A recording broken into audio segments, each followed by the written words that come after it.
What's good, Eagles fans? My name is Tony Shields II. Y'all are tuned into another episode of Chalk It Up, where no matter if we win or if we lose or even if we tie, we just gotta charge it to the game. Y'all, this past Sunday was one of the most emotional Eagles games I've ever witnessed in my life. Let's be totally clear and let's put this out on the board right away. Defense came to play, in my opinion. Let's be honest, defense came to play. In my humble opinion, I feel like defense did the best they could in the long run. Defense was stopping them left and right in overtime. Let's just start from the very beginning, because immediately it didn't seem like the offense was able to get into a rhythm at all. Defense came out swinging. D-line came out smacking guys. Linebackers, they were getting attacked a lot, and you can't really do much about it. Talent is talent. Those guys were getting attacked, and they were the weakest guys on the field, in my opinion. D-backs came to play. Darius Slay came to play. He pretty much shut down A.J. Green for the most part. Tyler Boyd was giving us huge problems. I forget who was covering him, but regardless, Tyler Boyd was just eating us alive, and Joe Burrow knew that, and Joe Burrow was just taking advantage of the fact that he was open. We couldn't do much about it. But for the most part, defense came to play. The story of this game, in my opinion, was Carson Wentz's ineptitude.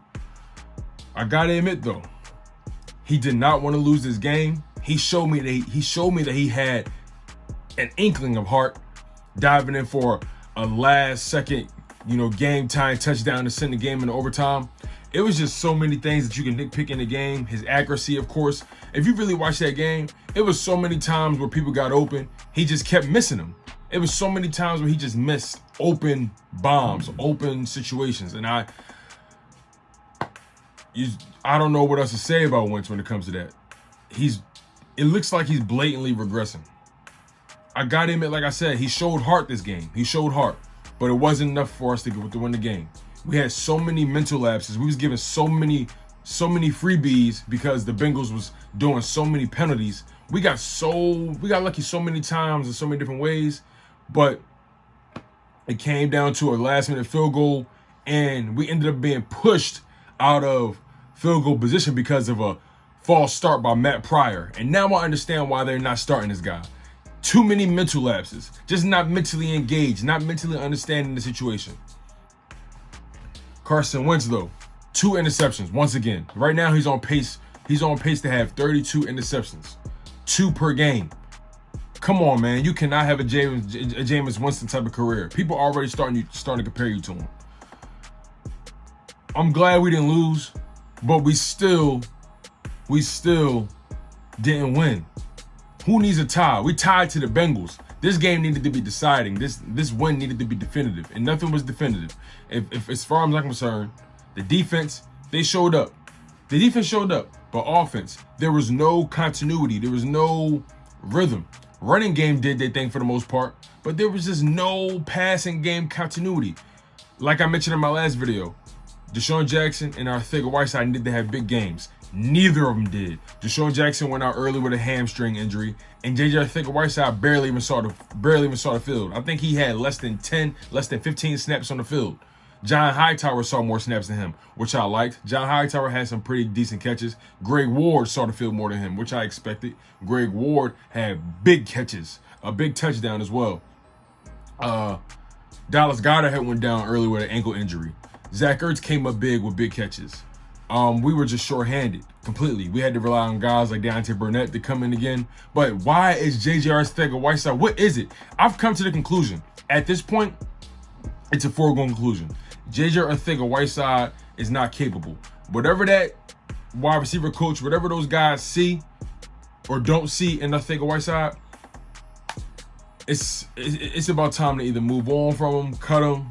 I don't know why he's taking a roster space at this point. I believed in this guy, but they clearly don't see something in him. Clearly, he's not showing them things during the week or in training camp that allows him to get more snaps than John Hightower. And he got drafted before John Hightower. He's been in this offense longer than John Hightower, and clearly John Hightower is understanding something about the offense that J.J. Arcega-Whiteside can't do. Clearly, Deontay Burnett is understanding something about this Eagle offense that J.J. Arcega-Whiteside cannot do. Clearly, Greg Ward, a practice squad guy, is understanding of something about this offense that J.J. Arcega-Whiteside can't do. And then D-Jack. Your health. I think it's about time that we move on from D-Jack. I love him to death. It was a good story to have him come back to the city, but he can't last. His game is predicated off speed. And if he can't run fast, what good is he? He's not a possession receiver. His speed is only a problem if he actually is being able to use it. But we're not throwing the ball deep enough right now. And the O-line, I think they had a pretty fair game yesterday. But we're not really throwing the ball deep right now. And clearly, Deshaun Jackson's hamstring, he has limitations. So I think it's about time we move on from him. I don't think we should extend Deshaun Jackson past this season. It's going to be good to have Alshon Jeffrey back the following week to have that legit possession receiver. But two glaring things from this game: Carson Wentz's lingering issues with accuracy, and Carson Wentz's, you know what? I take that back. I didn't mean to say Carson Wentz twice. Carson Wentz's inaccuracies, obviously, and then J.J. Arcega-Whiteside's lack of ability to get on the field or even stay on the field. The dude has so many issues. But even more, the play calling on offense, especially as it pertains to the passing game, there's something lacking there. There's something clearly lacking. There's a sense of creativity that doesn't seem to be evident. And I got to be honest, if it wasn't for Wentz extending a bunch of those plays with his legs, the Eagles would not be in the situation that they was in. Wentz did the best he could as far as extending those plays, in my opinion. Now, I do respect the fact that he did his best not to turn the ball over, but one of those interceptions was a tip ball, so I don't want to automatically put it all on him, but the bottom line, it was intercepted. And at the same time, we don't know what would have happened if it wasn't tipped. And then the other interception was just blatant. I don't understand how you make that mistake. Wentz needs to limit these mistakes. And the schedule at this point, going forward, 10 times harder. There's no comparison. We lost the gimme games, and now we're at a situation where we could potentially lose 3 straight games. Honestly. I know we got San Fran coming up. We got Pittsburgh coming up. It's honestly going to be the most difficult stretch that we've seen this season. We should have beat the Rams. We should have beat the Redskins. We should have trampled the Bengals. I gotta put respect on Joe Burrow's name. That kid is nice. He had some great throws, and he had moments where he was able to extend plays, and the Eagles got lucky based off of Bengals penalties. So let's be honest, we didn't really earn this game. Only thing that really was shown to me when it comes to Carson Wentz in particular is his toughness, his willingness to just lay it all out on the line. It was a gritty game. And Wentz, he tried his best, I guess. I don't know, especially dealing with what he had. But defense did their job, in my opinion. Defense did the best they could. They limited those guys to so much. They had sacks on Joe Burrow. They was in his face, made him uncomfortable, was crushing him left and right. We couldn't stop Tyler Boyd for some reason. Nathan Jerry was getting exploited. He was just getting exploited, and there was nothing that he could do about it. The linebacker situation is just a clear-cut situation of lack of talent, lack of skill, lack of speed. Those are guys couldn't keep up with the wide receivers, in particular Tyler Boyd, and they had a hard time keeping up with Joe Mixon in the past game as well. Even Joe Mixon was doing a decent job running the ball. But right now, the Eagles are 0-2 and 1. Last time we played the Bengals, I believe we tied as well. I can't really remember. Actually, last time we played them, we got smacked. The time before that, we ended up tying with them. But this season, honestly, it's not really much to be salvaged from the season. Watching how they portrayed themselves against the Bengals as a whole, just play calling and all, it's just not the year really. And we got a lot of soul searching to do when it comes to our training staff. Too many injuries. I don't understand it. We're lucky Darius Slay came back in the game because he rolled his elbow when he tackled AJ Green. But luckily he came back in the game. They gave him some compression to tighten it up. But Dallas Goedert, a top 10, top 8 tight end in this league, a part of the best tight end tandem in the league, and now we lost him. We don't know how long we lost him for.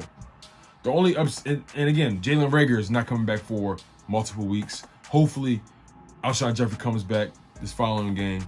But our team has just been hit left and right with the injury bug, and something needs to be done about our training staff.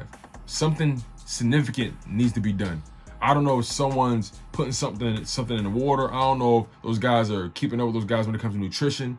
I don't know if they got those guys stretching enough. I don't understand it. Too many unnecessary injuries that's happening to our team, and it's annoying. It's honestly annoying.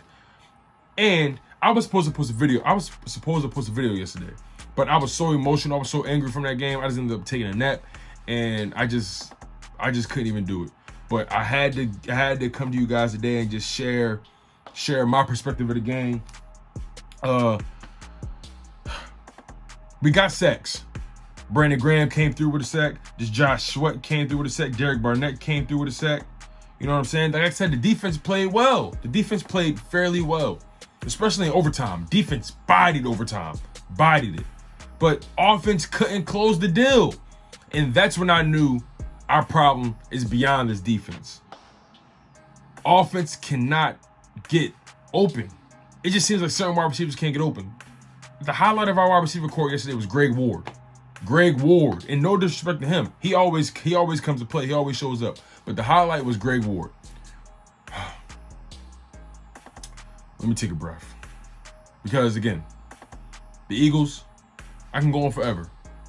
Tired of the interceptions, tired of the lack of creativity, tired of the injuries, tired of so many things. I know in this video I'm giving y'all so many highs and lows, but that's how the Eagles been doing this. So many highs and lows. It's been a freaking roller coaster of a season so far, and it's only been 3 weeks. 3 weeks, and we look the way we look. And all we need is for Carson Wentz to turn it around. Just turn it around, dude.